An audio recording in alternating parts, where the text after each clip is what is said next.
Good evening, everyone. Thank you very much for having me here. Before I talk a little bit about ethics, I want to thank Senator McSorley. I come to these events, and it feels always like an old home. Like it's so nice to see old friends. It's after the holidays, and I always wonder, why don't we do this more often?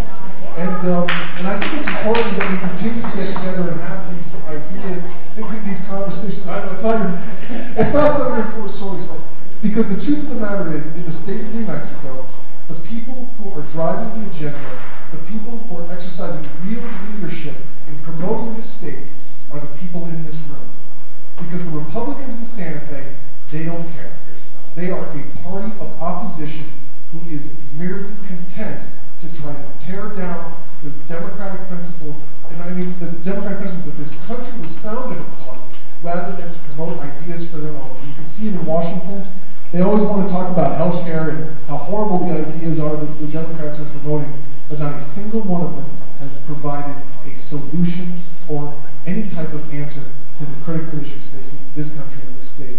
And so I'm very humbled and honored to be here with you today. I don't want to talk too much about our budget crises. I think Representative Chase did a nice job, and you don't need another person to rain doom and gloom on you.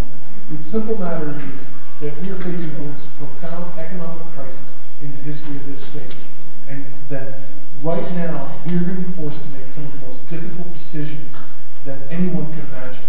We are faced, as Senator Keller said, with looking at cutting Medicaid spending.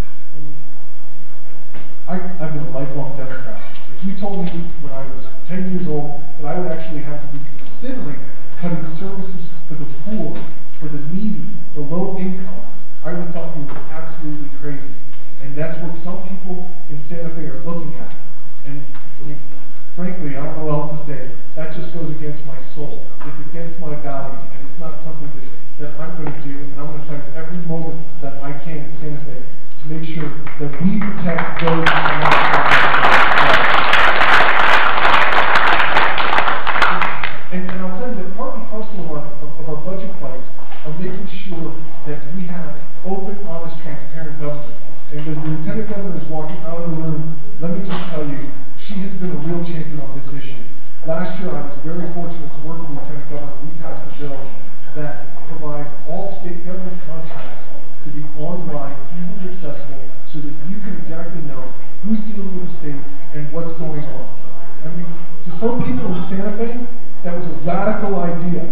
To us, the Lieutenant Governor, it's just good common sense.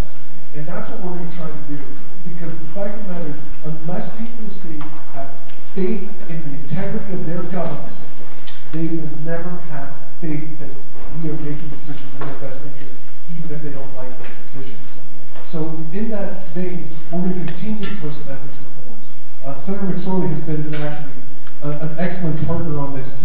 As you probably all know, he chairs the Senate Judiciary Committee, and I chair the House Judiciary Committee.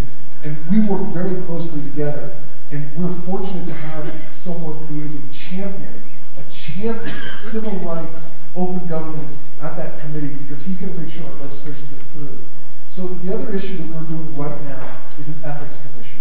And I can honestly tell you, I have no idea why such a good common sense approach has not yet passed law. But I believe that, just like Lieutenant Governor Dennis said, regardless of our budget crisis, we are up in Santa Fe to work. And that's what we should do in 30 days. And frankly, if we're not capable of doing more than one thing in 30 days, we shouldn't be there. And part of our job is to pass a sound budget that reflects our democratic values, but we also need to have ethics reform so that the state of New Mexico and the citizens of New Mexico can have confidence in their government. And we're going to do that.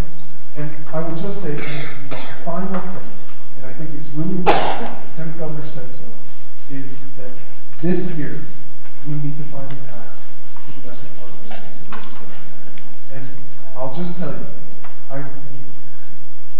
when I grew up, my mother was born and raised in Venezuela, and she was a short little dark-complected lady who still speaks with a funny little accent. And my dad was called White Guy File.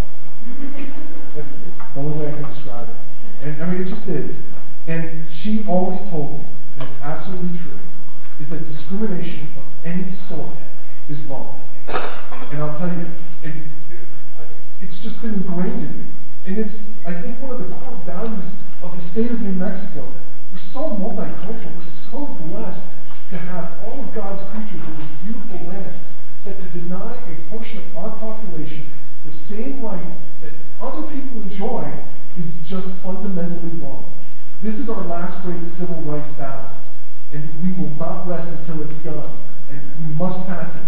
And again, I don't care how broke we are, I don't care how long we stay, I don't care how detailed the fights are, we must pass this legislation. Because the truth of the matter is, the people of the state of New Mexico demand it, the legislature is good enough to do it, and the state just needs it. It's part of our culture. And so, yes, we've got a lot to do, but in challenging times, it requires dedicated leaders. And the people that you see in this room, Representative Chasey, Representative Stapleton, Representative Cheney, Senator Keller, Senator McSorley, are committed to making sure this happens. And my last point, if I've gone over my minutes, and I'll give you a break, is you can't do it without them.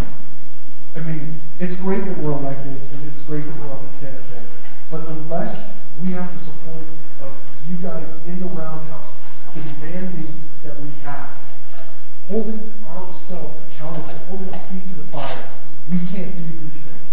We can't make New Mexico the great state it is. We can't fulfill the promise of the great New Mexico. So we need you to do it.